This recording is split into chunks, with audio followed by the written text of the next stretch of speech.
ஓம் சாந்தி. ஆத்ம அபிமானி ஸ்திதி நாள் 33, ஸ்திதி 8, அப்பியாசம் 2, பரிஸ்தா. நம் அனைவரின் லட்சியம் பிராமணனிலிருந்து பரிஸ்தா ஆக வேண்டும் என்பதுதான். நாம் தான் நமது சம்பூர்ண ஸ்திதியை அடைந்து ஸ்தூல சரீரத்தை விட்டு பிரகாசத்தின் சரீரத்தை தாரணை செய்து பரிஸ்தா ஆகப் போகிறவர்கள். வருங்காலத்தில் நாம் பிரகாசத்தின் சரீரத்தை தாரணை செய்து பரிஸ்தா ஆவோம் என்பதோ நிச்சயிக்கப்பட்டதுதான். ஆனால் நிகழ்காலத்திலும் கூட நாம் இந்த ஸ்தூல சரீரத்தில் இருந்தாலும் பரிஸ்தாவுக்கு சமமான வாழ்க்கை வாழ வேண்டும் என்பதுதான் முக்கியமான விஷயம்.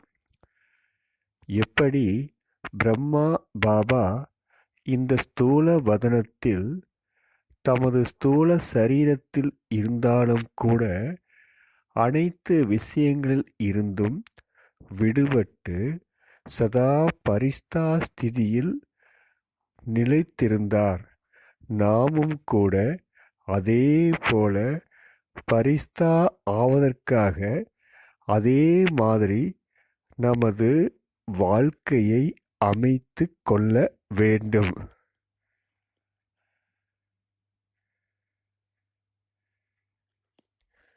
எப்படி பரிஸ்தாக்களுக்கு தேகம் மற்றும் தேகத்தின் உணர்வு இருப்பதில்லை, அதேபோல் நாமும் கூட இந்த தேகத்தில் இருந்தாலும் தேகமும் இருக்கக்கூடாது, தேக உணர்வும் இருக்கக்கூடாது. அந்த மாதிரி ஸ்திதியை அனுபவம் செய்ய வேண்டும். இந்த உலகத்தில் இருந்து கொண்டே இதில் வாழ்ந்து கொண்டிருந்தாலும் கூட இந்த உலகத்துடன் நமக்கு எந்த ஒரு தொடர்பும் இருக்கக்கூடாது. அனைத்து பொறுப்புகளும் இருந்த போதிலும் அவற்றின் சுமையிலிருந்து விடுபட்டு லேசாக இருப்பதற்கான ஸ்திதி. இந்த ஸ்தூல உலகம், ஸ்தூல சரீரம் மற்றும் ஸ்தூல பந்தனங்களோடு எந்த தொடர்பும் கிடையாது.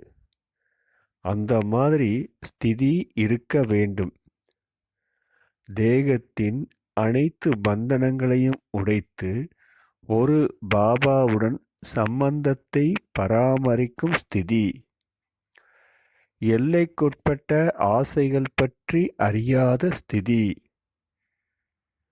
பழைய கர்மங்களின் கணக்கு வழக்கின் அனுசாரம் சரீரத்திற்கு ஏதேனும் நோய் வந்தாலும் கூட நோயின் எந்த ஒரு பந்தனமும் இருக்கக்கூடாது.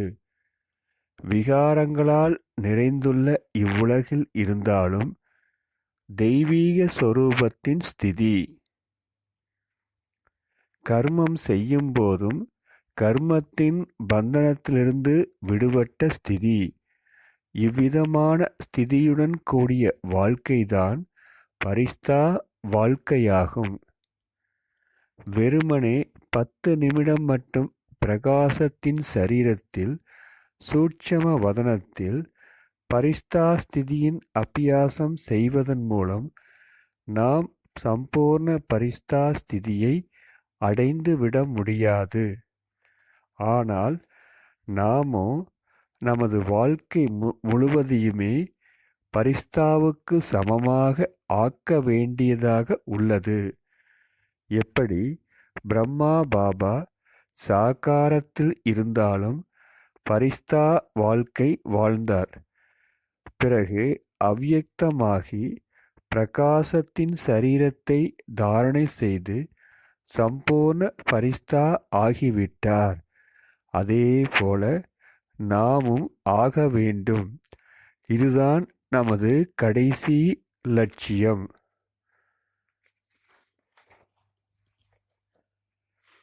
எப்போது நாம் இந்த லட்சியத்தை வைக்கிறோமோ, அதாவது நாம் பரிஸ்தா ஆக வேண்டும், அப்போது நாம் நமது சம்பூர்ண நிலையை அடைந்து தானாகவே நமது தேவதா ஸ்திதியின் லட்சியத்தை அடைந்து விடுவோம். ஆத்ம அபிமான ஸ்திதி நாள் 33 தொடர்ச்சி. நல்லது. இப்போது அபியாசத்தின் பக்கமாக முன்னேறி செல்வோம். தினசரி காரியங்கள் செய்யும்போது, தூங்கி எழும்போது அல்லது எதையாவது எழுதுவதற்கு முன்பாக தனது கவனத்தை சூட்சம வதனத்தின் பக்கம் கொண்டு செல்லுங்கள் மற்றும் அனுபவம் செய்யுங்கள். நான் பாப்தாதாவின் மடியில் இருக்கிறேன். பிறகு அந்த வதனத்திலிருந்து தான் அமர்ந்துள்ள ஸ்தூல சரீரத்தில் பிரவேசியுங்கள். அனுபவம் செய்யுங்கள். உங்களுடைய இந்த ஸ்தூல சரீரம் 5 தத்துவங்களில் மறைந்து விட்டது. உங்கள் பரிஸ்தா சரீரம் மட்டுமே மிஞ்சியுள்ளது. பிறகு தன்னை பரிஸ்தா ரூபத்தில் அனுபவம் செய்து கொண்டு எழுதத் தொடங்குங்கள்.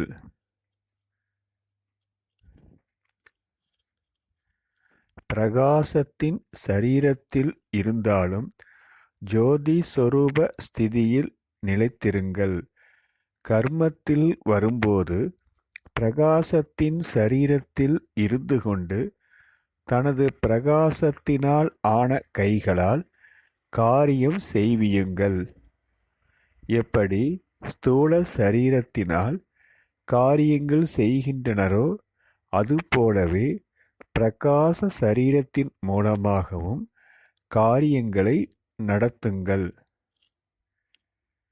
யாரை பார்த்தாலும் அவர்களையும் பிரகாசத்தின் சரீரத்தில் பரிஸ்தா ரூபத்தில்தான் பார்க்க வேண்டும்.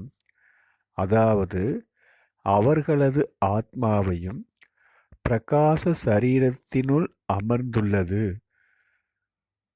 நானும் பரிஸ்தா மற்றும் அவரும் பரிஸ்தா. இவ்விதமாக அனுபவம் செய்யுங்கள். காரியம் நிறைவடைந்ததும் மீண்டும் சூட்சம வதனம் சென்று விடுங்கள்.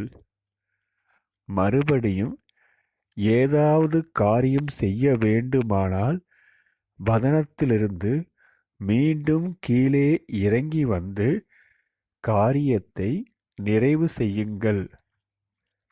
கொஞ்ச நேரத்திற்கு பரிஸ்தா சொரூபத்தில் நீங்கள் மற்றும் நிராகாரி ரூபத்தில் சிவபாபா இருவரும் சேர்ந்து முழு உலகத்தையும் சுற்றிவிட்டு வாருங்கள். பரிஸ்தா ரூபத்தில் இருந்தாலும் சதா பாபாவுடன் இணைந்த ரூபத்தில் இருப்பதற்கான அபியாசம் செய்யுங்கள். பிறகு கொஞ்ச நேரத்துக்கு நீங்கள் மற்றும் சிவபாபா கோவில்கள், மசூதிகள், சர்ச்சு, மாதா கோவில்கள் போன்ற அநேக இடங்களுக்கு சென்று அந்த தர்மத்தின் அனைத்து ஆத்மாக்களுக்கும் பவித்திரதா, சாந்தி மற்றும் சர்வ சக்திகளின் கிரணங்களை தானமாக கொடுங்கள். பிறகு அந்த அனைத்து தர்மங்களின் ஆத்மாக்களுக்கும் உங்களுடைய பரிஸ்தா ரூபத்தின் மற்றும் சிவபாபாவுடன் இணைந்த சொரூபத்தின் சாட்சாத்காரம் செய்வியுங்கள். பிறகு சங்கல்பங்கள் மூலமாக அனைத்து ஆத்மாக்களுக்கும் இந்த செய்தியை சொல்லுங்கள். அதாவது அனைத்து ஆத்மாக்களின் பிதா பரமபிதா பரமாத்மா இந்த பூமிக்கு வந்து விட்டிருக்கிறார். உணர்ந்து பாருங்கள்.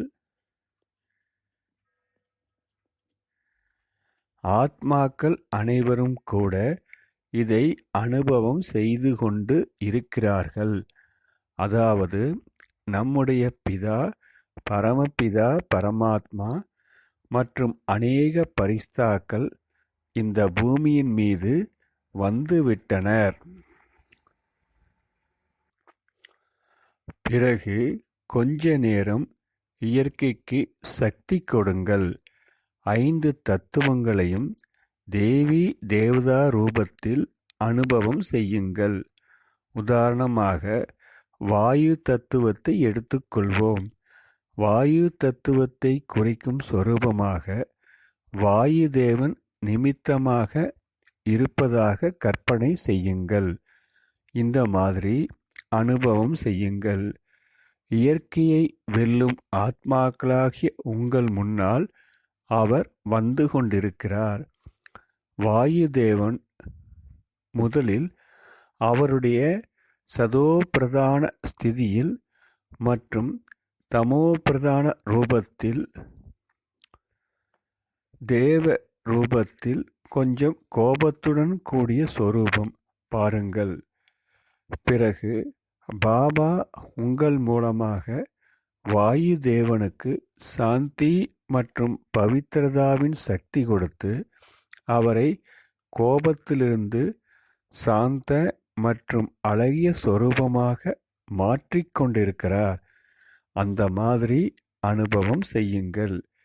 இவ்விதமாக நீங்கள் ஒவ்வொரு தத்துவத்திற்கும் சக்தி கொடுத்து பவித்திரம் ஆக்குகிற சேவை செய்யுங்கள். இயற்கைக்கு சக்தி கொடுப்பதற்காகவும் நீங்கள் இவ்விதமாக அபியாசம் செய்யலாம்.